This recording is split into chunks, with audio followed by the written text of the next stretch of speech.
Бисмиллахи-рахмани-рахим. Ассаламу алейкум ва рахматуллахи ва баракатуху. Здравствуйте. Сегодня я расскажу о знаменательных событиях в истории чеченского народа, в истории сопротивления чеченского народа, в истории отношений России и Чеченской Республики Ичкерия. Март 96 года, 6 марта, наши войска, наши подразделения заходят в город Грозный, нашу столицу, и проводят операцию.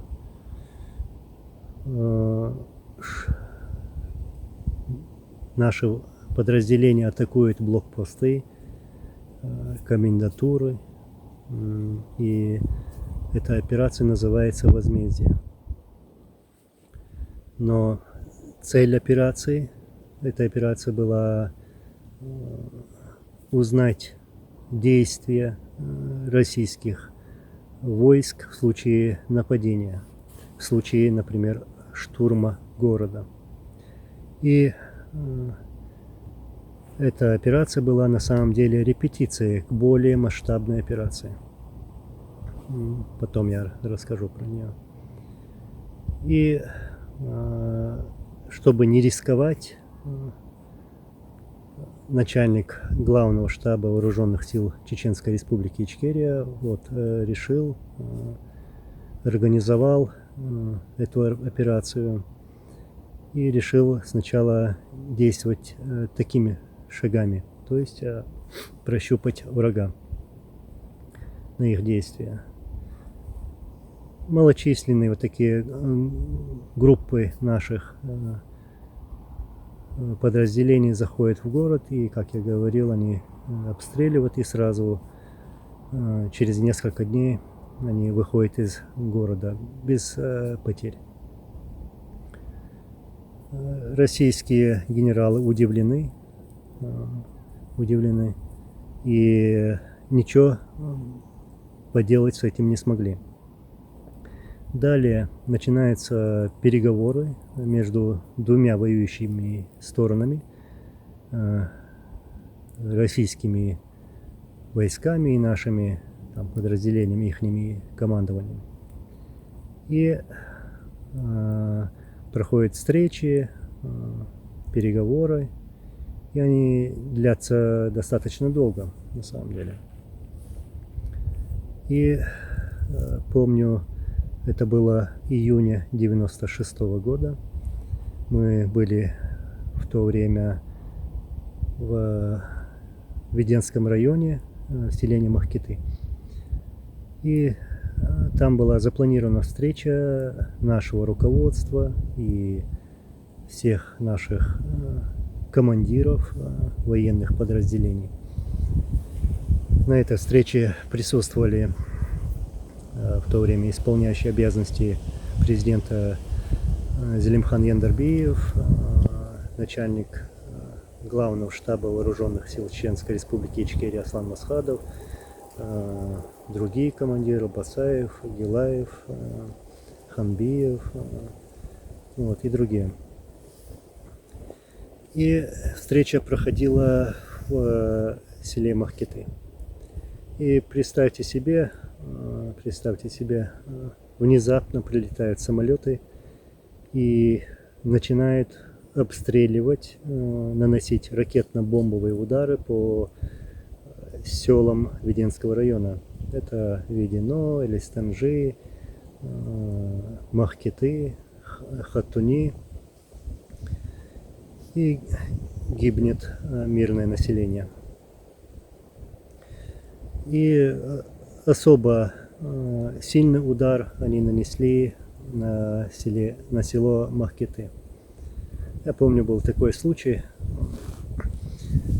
Мы даже видели эту картину. Это было вечером. Самолеты в то время кружили над Махкиты, обстреливали. И на одной улице стоял такой большой дом. Вот. И когда этот обстрел начался, все соседи решили спрятаться в этом доме, в их подвале, и забежали в этот подвал. И представьте, бомбы попали именно в этот дом, в этот подвал.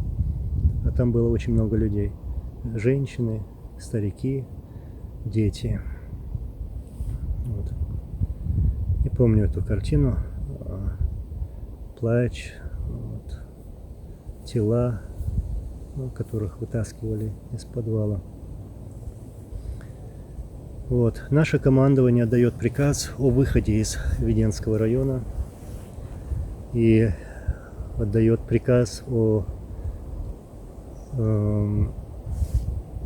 том, чтобы наши войска не вступали ни в какой бой. Вот представьте, даже после всего этого, после того, как погибли мирные жители, мы выходили из этого района. Некоторые в сторону Ведено, другие в Шали, остальные в сторону Шатой. А нам пришлось идти в сторону Сельментойзен и Лускерт, и в сторону Дачу-Борзой и в Атаге. Так вот, шли мы лесами под этими обстрелами. Враг от нас был буквально 200-300 метров. Но это была более безопасная зона, потому что мы так решили, что лучше выйти из обстрела, но поближе к врагу, потому что этот район не обстреливают. И мы вышли из этого района, Веденского района, и пришли в село Чириюрт. Там уже отец распорядился, Аслан Масхадов распорядился, чтобы провести эту операцию. Операцию «Джихад» по захвату города Грозного. Но до этого была организована встреча со всеми командирами, и те, которые не могли добраться и были далеко, то есть время-то уходило, вот, на машине не поедешь, как бы, да, потому что везде были блокпосты. Были переданы сообщения, зашифрованные, что будет проводиться операция. Так вот, я помню эти карты, я помню наброски своего отца, потому что я с ним рядом был, как все было начерчено, все аккуратно, все блокпосты, все комендатуры, все их административные здания, вот, возможные пути доставки там помощи, вот, подмоги. Все было начерчено на этой карте, и наверху было написано, вот, в кавычках, вот так, «Джихад», то есть операция «Джихад». Вот. Потом мы переезжаем в село Атаги. Встречи продолжаются, все это обсуждается до мельчайших деталей. Потом российские вертолеты обстреливают это село Атаги, Новое Атаги. И нам приходится выехать в село Чечен-Аул. То есть это был наш мобильный штаб. И уже ближе к 6 сентября начали заходить наши подразделения маленькими группами. Некоторые подразделения уже были в Грозном, это партизанские отряды. Вот, партизанские отряды. И, как я сказал, наши группы уже заходили. Но проблема еще была в том, чтобы у всех подразделений была четкая связь, радиосвязь. И отец мне говорит, вызывает и говорит: ты можешь поехать в Шатой? Я говорю, конечно могу. Он так с улыбкой меня спрашивает. Конечно могу. И я поехал в Шатой в гражданской форме. Вот. Поехал, настроил все их радиостанции, ретранслятор. Потом приезжаю обратно в Чечен-Аул. И отец мне говорит: теперь надо поехать в Грозный. И я что делаю? Я еду в Грозный, прямо к этим административным зданиям, здание спецслужб. Там было ФСК и здание их администрации. Вот. И там на одной из квартир мне приходится все это тоже устанавливать, связь.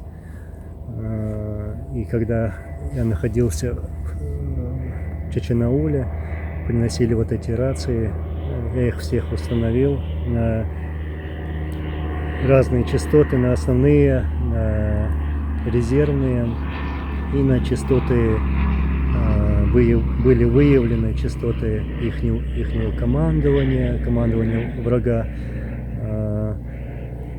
ихних воздушных войск, да, ихней артиллерии, внутренних войск.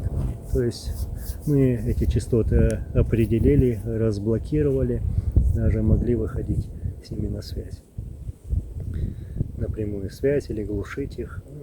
Вот. Была установлена эта связь, и она нам очень помогла. Очень помогла. Вот. И 6 наши войска уже были там. Утром начинается уже штурм. Все блокпосты, именно все блокпосты блокированы комендатурой, блокированы. Все подходы к блокпостам и комендатурам тоже заблокированы, заминированы. Ни одна техника не проехать, не приехать, не может также подъехать подмога. То есть все заблокировано. Я помню, как они плакали, российские военные плакали, просили, молили о помощи своего командования. Вот. А помощь-то не может-то приехать. И даже вот кричали, матерились, вот, что ихняя артиллерия, минометы обстреливают ихние же позиции и блокпосты. То есть все было решено бомбить, стрелять везде. И российские войска снарядов не жалели. И попадали в своих же тоже. Так вот, численность вошедших в город, как я знаю, как и говорил мой отец Аслан Масхадов, была чуть более 800 человек. Позже к ним присоединяется еще, пополняются ряды наши.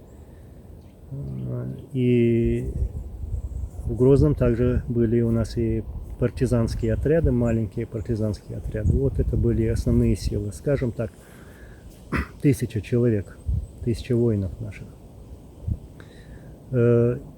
Не было задействованы основные силы, вот. Но позже они были направлены в Шали, в Гудермес, Аргун. Штурмовали также и эти города. Вот. И победа уже была вот у нас, это было видно, вот это ощущение, поддержка народа, вот, как они хотели, чтобы наши войска зашли в город, чтобы освободили от этих оккупантов, от этих предателей, которые перешли на их сторону. Вот. Они ждали нас, ждали. Вот, буквально вот идешь по улице, да, все радостные, все пытаются обнять тебя, просят зайти в дом, покушать, или там сверток дают покушать, или при обстрелах там просят спрятаться, переживают. То есть вот такая обстановка была. Народ ждал своих освободителей. Вот. И был такой даже случай, это было российские войска находились возле 9-й горбольницы. И они после штурма, после обстрелов наших подразделений решили захватить эту больницу. Весь медперсонал, всех больных. Там было человек 400-500, насколько я помню.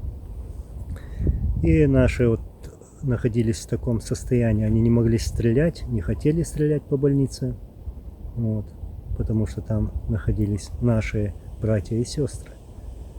А российские войска пользовались этим. Пользовались этим. Никаких условий не выдвигалось, кроме чтобы им позволили беспрепятственно проехать до своей базы. Позже наше командование договаривается все-таки и отпускает их. Но они берут заложников на этих БТРах, вот, и выезжают в сторону своих подразделений, своей базы. Наши по ним не стреляют. И, как я помню, были приказы своего же командования захватить заложников. Так передавалось по радиоэфиру. Берите заложников и выходите. Вот такая ситуация была.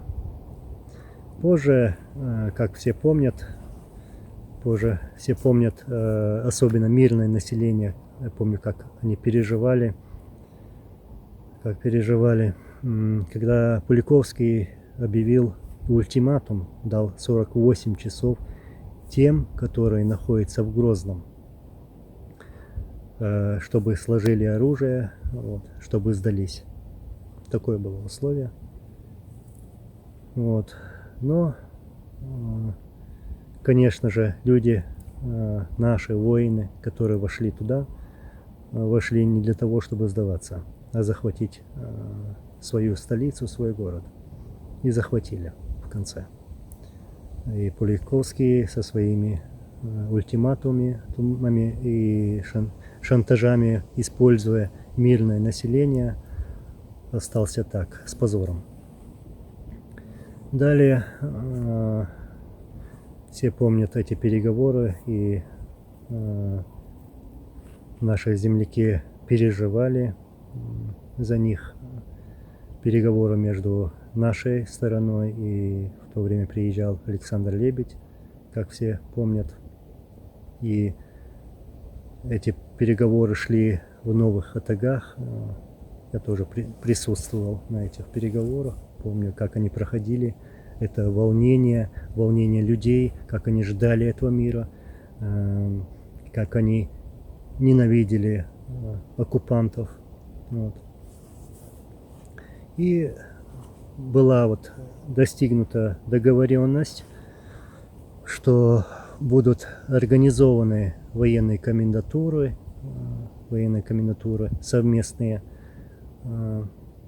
совместные, а потом уже будет вывод войск. Были также в Хасавюрте подписаны так называемые Хасавюртовские соглашения. Это было 31 августа того же года, 96 года. Эти соглашения подписали Александр Лебедь, Харламов, Масхадов и Абу Муслимов с нашей стороны. Вот. И позже была достигнута вот такая договоренность, что последний российский солдат покинет Чеченскую республику Ичкерия 31 декабря 1996 года. Далее уже процесс мы помним, были выборы и так далее. Но я бы хотел подойти к более таким важным моментам, которые многие не знают и многие, может, и не помнят. Вот. Город в наших руках. Наши войска уже зашли полностью. Есть уже комендатуры, как я сказал, обмен военнопленными, и вот эти проходят вот эти события. То есть и мы идем по соглашениям, которые были достигнуты моим отцом Асланом Асхадом и Александром Лебедем. Но представьте, потом, сейчас, уже после всего этого, мы узнаем, что Россия даже в то время уже запланировала новый ввод войск. Вторая война была запланирована в 1996 году. Даже российские войска еще не покинули Чеченскую республику Ичкерия. Вот. И вторая война была уже запланирована. Помнят все помнят такие громкие заявления, даже Лебедя. Я подготовлю, сколько там было, 50 тысяч волкодавов, и потом мы посмотрим. И депутат Госдумы Александр Митрофанов тоже говорил: Россия больше не может воевать с Чечней. То есть мы исчерпали все свои силы, но накопив эти силы, через год или два мы вернемся и покажем вам. Вот видите, насколько это было подло и насколько было все коварно вот так. И все эти высказывания, обвинения чеченской стороны, якобы там про Дагестан, про взрывы домов тем более, где вообще ни один чеченец не замешан, но нас в этом обвинили и начали вторую войну. Это была просто причина. Россия, как я сказал, планировала эту войну, вторую войну, еще с 1996 года. Тому есть факты, вот. Достаточно фактов. И еще один момент. Это был где-то 2003 год, 2002-2003 год, когда мне мой отец рассказывал, вот именно, скажу его словами: помнишь, мы выходили из окружения в 1996 году из Веденского района. Так вот, и помнишь эти обстрелы сел Махкеты, Ведено? Так вот, эту операцию по блокированию Веденского района запланировал Александр Лебедь. То есть его мнение, его цель была таковой, цель Лебедя тоже была подлая цель. В то время, даже когда шли переговоры, он решил одним махом, таким подлым методом, уничтожить всех. Наше руководство, наше военное командование, всех командиров. То есть они знали, что все будут на этой встрече в Махкетах в июне 1996 года. И по этому дому был нанесен бомбовый удар, но никто не пострадал, к счастью. То есть все это было запланировано Лебедем. Как как говорил мой отец потом, что Лебедь хотел сделать то, что не смогли сделать другие российские генералы, то есть так выделиться. И еще добавлю.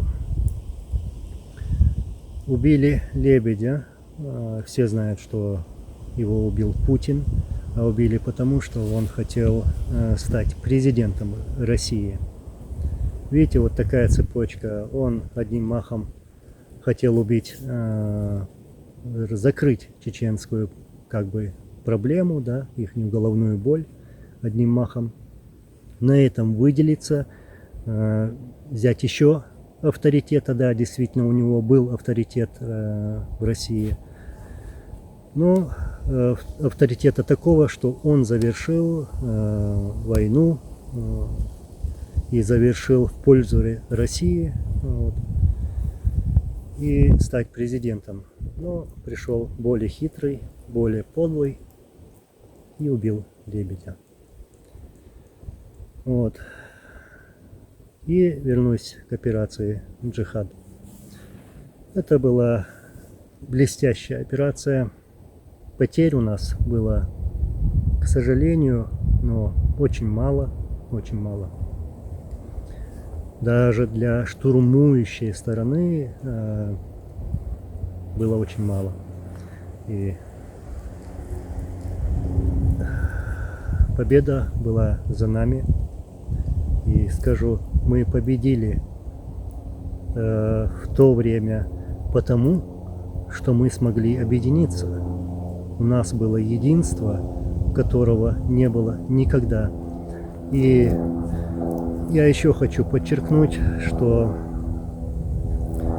в то время, Вторая война, наше мнение, я тоже участник этой войны, сопротивления российской агрессии. У нас мнение всегда было таково: мы воевали не против русского народа. И даже не было ненависти к русскому народу. Может, только сожаление, что он сам, русский народ, находится в заложниках таких преступников, которые управляют ими, не считаются ими, вот, бросают в такие пекла, как Чеченская республика Ичкерия, Украина, Сирия, вот, разные конфликты. И я даже могу сказать, что они с трупами никогда не считались. Многие говорят, без вести пропали российские солдаты, не могут найти. Знаете, они, российское командование, давало даже такой приказ: собирали трупы и скидывали в ущельях нашей республики. Вот. И еще вот повторюсь, да, только сожаление. Вот. Мы воевали, всегда воевали против оккупантов. И всякий уважающий себя гражданин, вот, какой-то республики или государства не смирится с оккупацией. Вот, истинный патриот. Если войдут в какую-то республику или в какое-то государство, обязательно будет кто-то, какой-то враг войдет, то обязательно будет сопротивление. И у всех народов вот такие смельчаки, такие мужественные герои были. И было сопротивление агрессии, вот. И всякий народ гордится этим, гордимся и мы. Вот. Гордимся и мы. И завершая, я бы хотел сказать, что после избрания президента в январе 1997 года президента Чеченской Республики Ичкерия Аслан Масхадов своим указом учредил 6 августа как День Победы. День Победы. Это была действительно наша победа. Спасибо вам. И всем пожелаю мира.